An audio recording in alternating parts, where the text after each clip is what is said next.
సంక్షేమ పాలనకు సంబంధించిన పథకాలు ఏవైతే జగన్మోహన్ రెడ్డి గారు ప్రవేశపెట్టినారో అవి ఆసరాకు సంబంధించి కానీ, చేయూతకు సంబంధించి కానీ, ఇన్పుట్ సబ్సిడీకి సంబంధించి కానీ ఎన్నికల కారణాన్ని బూచీని చూపించి భారతీయ జనతా పార్టీ మీద ఒత్తిడి తెచ్చి ఎన్నికల కమిషన్కి ఫిర్యాదు చేసి ఆపిన దరిద్రుడు చంద్రబాబు నాయుడు. పేద ప్రజలకు అందాల్సిన డబ్బును సకాలంలో అందకుండా ఆలస్యానికి కారణమైనటువంటి దరిద్రుడు చంద్రబాబు. జగన్మోహన్ రెడ్డి గారి సర్కార్ ఎన్నికల కమిషన్ మీద కోర్టుకు పోయి 10, 11, 12 తారీఖుల్లో తప్ప 11, 12, 13 మాత్రం లబ్ధిదారుల అకౌంట్కు జమ చేయకుండా 10వ తారీఖున లబ్ధిదారుల అకౌంట్కు జమ చేయొచ్చని చెప్పి కోర్టు ఇస్తే మళ్ళీ కోర్టుకు పోయి హైకోర్టుకు పోయి స్టే తీసుకొచ్చి ఆ 10వ తారీఖును కూడా వేయకుండా ఆపినటువంటి దరిద్రుడు చంద్రబాబు. ఈరోజు చేయూతకు సంబంధించిన, ఆసరాకు సంబంధించిన మహిళలందరికీ శుభవార్త.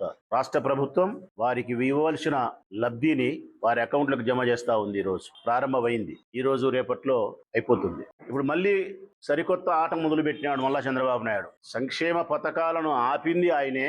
వృద్ధాప్యంలో ఉండే వారికి, వికలాంగులకు, వితంతులకు పెన్షన్ ఇంటి దగ్గరికి ఇవ్వకుండా ఆపి సచివాలయంలో 1 నెల అని చెప్పి, మరొక నెల బ్యాంకీకి అని చెప్పి 30 తిప్పలు పెట్టింది చంద్రబాబు నాయుడే. సంక్షేమ పథకాలను ప్రవేశపెట్టి అమలు చేసింది జగనన్న అయితే వాటిని ఆపింది ఈ దరిద్రుడు చంద్రబాబు. ఇప్పుడు ఎన్నికలు ముగిసిన తర్వాత ఈరోజు మళ్ళా వైఎస్ఆర్ కాంగ్రెస్ పార్టీ ప్రభుత్వం లబ్ధిదారుల అకౌంట్లో జమ చేస్తూ ఉండే సందర్భంలో మళ్ళీ ఇంకొక పాట పాడడం మొదలుపెట్టినాడు. జగన్మోహన్ రెడ్డి ప్రభుత్వం లబ్ధిదారులకు లబ్ధి చేకూర్చకుండా కాంట్రాక్టర్లకు బిల్లులు చెల్లిస్తానని చెప్పి ఎన్నికల కమిషన్కు మళ్ళీ ఒక ఫిర్యాదు. సంక్షేమ పథకాలను ఆపింది తానే, ఇప్పుడు సంక్షేమ పథకాలను అమలు చేయమని చెప్పినట్టు మాట్లాడుతూ ఉండేది ఆయనే.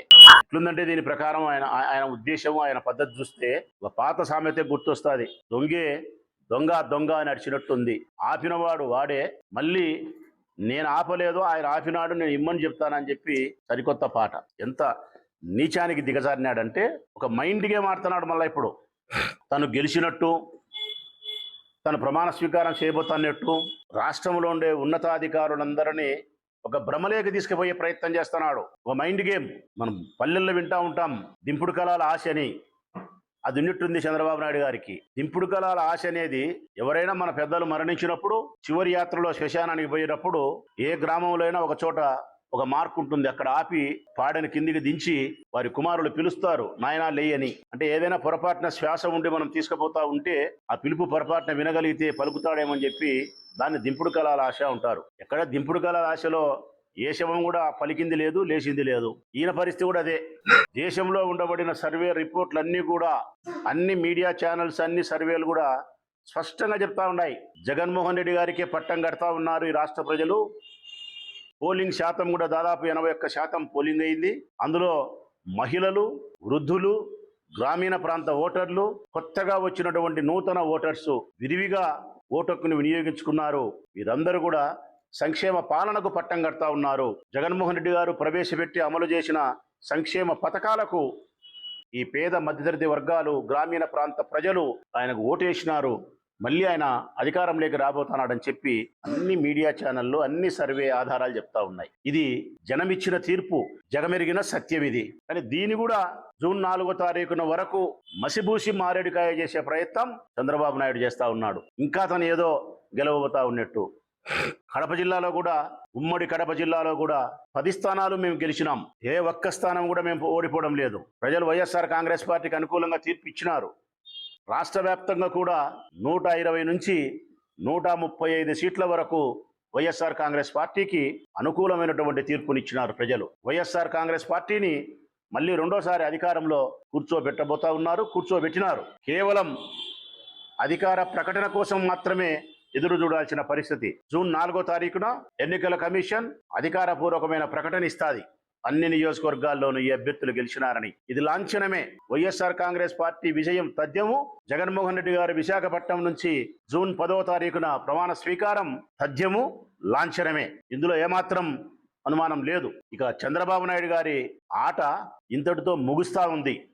సుదీర్ఘమైన 40-50 సంవత్సరాలుగా ఆయన చేసిన మోసాలు, ఆయన చేసిన వెన్నుపోట్లు, వాడుకొని వదిలేసిన వైనము, ప్రజలకు చేసిన మోసాలు, అబద్ధాలు, దరిద్రమైనటువంటి పాలన అన్నిటికీ ఆయన శకానికి ముగియబోతా ఉంది.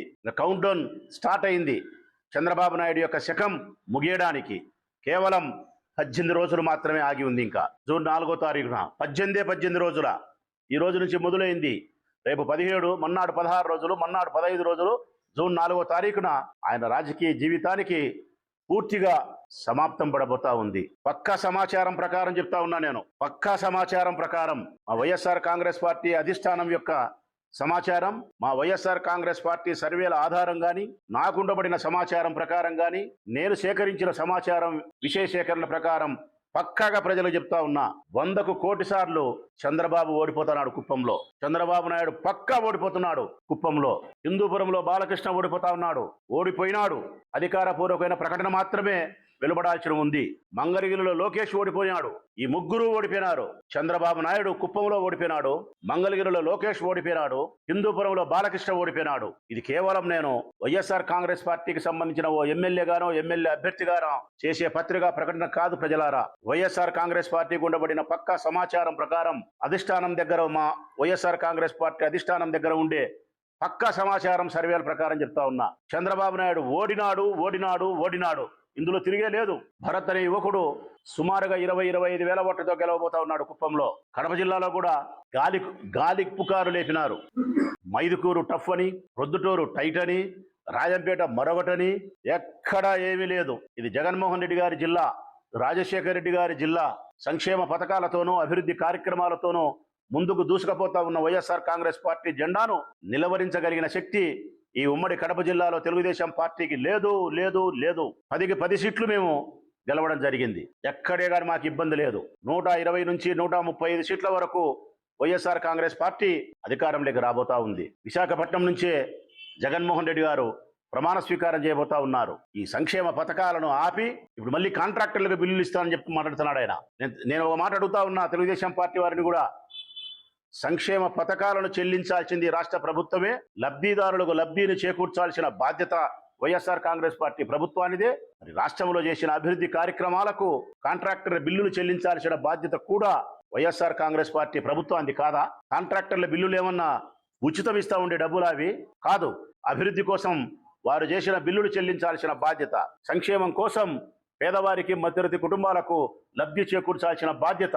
ఒకవైపు సంక్షేమం, మరొక వైపు అభివృద్ధి, రెండింటినీ చెల్లించాల్సిన బాధ్యత ప్రభుత్వానిదే. దీనికి కూడా మళ్ళీ ఒక ఈసీకి ఫిర్యాదు. కానీ ఏందో లబ్ధిదారులకు మేలు చేకూర్చినట్టు, నిన్నటి వరకు లబ్ధిదారులకు లబ్ధి చేకూర్చకుండా మహిళలకు అడ్డుకునేది, ఆపినేదే ఈ దరిద్రుడే చంద్రబాబు నాయుడే. ఇప్పుడు మళ్ళీ నేను ఇమ్మని చెప్పినట్టు ఈ ప్రభుత్వం ఇయ్యనట్టు, కాంట్రాక్టర్లకు బిల్లు చెల్లించినట్టు తెల్లవారి లేస్తే రాత్రి నిద్రించేంత వరకు చంద్రబాబు నాయుడు జీవితం అంతా అబద్ధాలతోనే గడిచిపోయింది.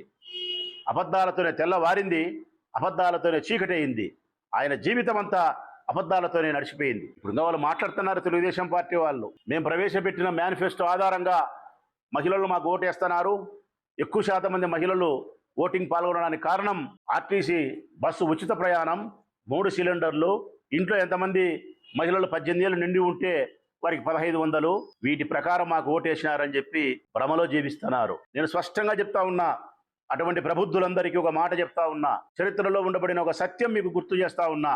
2014 ఎన్నికలప్పుడు మీరు చంద్రబాబు నాయుడు ఇచ్చిన హామీ, పొదుపు సంఘాల మహిళల యొక్క రుణాలను మాఫీ చేస్తాను, నాకు ఓటేయండి అని చెప్పినాడు. ఆయన నమ్మి ఈ రాష్ట్రంలోని మహిళలు ఆయనకు ఓటేసి అధికారంలోకి తెచ్చినారు 2014లో చంద్రబాబు నాయుడు. అధికారంలోకి వచ్చినప్పటి నుంచి 5 సంవత్సరాల కాలం పాటు పొదుపు సంఘాల మహిళలకు సంబంధించిన రుణాలను మాఫీ చేయకుండా వాటిని గాలికి వదిలేసినాడు. 2018 ఆఖరికి వచ్చిన తర్వాత రుణాలను మాఫీ చేయకుండా వారి ఓటును మళ్ళీ తిరిగి వేసుకునే దానికోసం, భ్రమలో ఉంచే దానికోసం పసుపు కుంకుమ పేరుతో 10,000 రూపాయలు వాళ్ళ చేతిలో పెట్టి మోసం చేసే ప్రయత్నం చేసినాడు.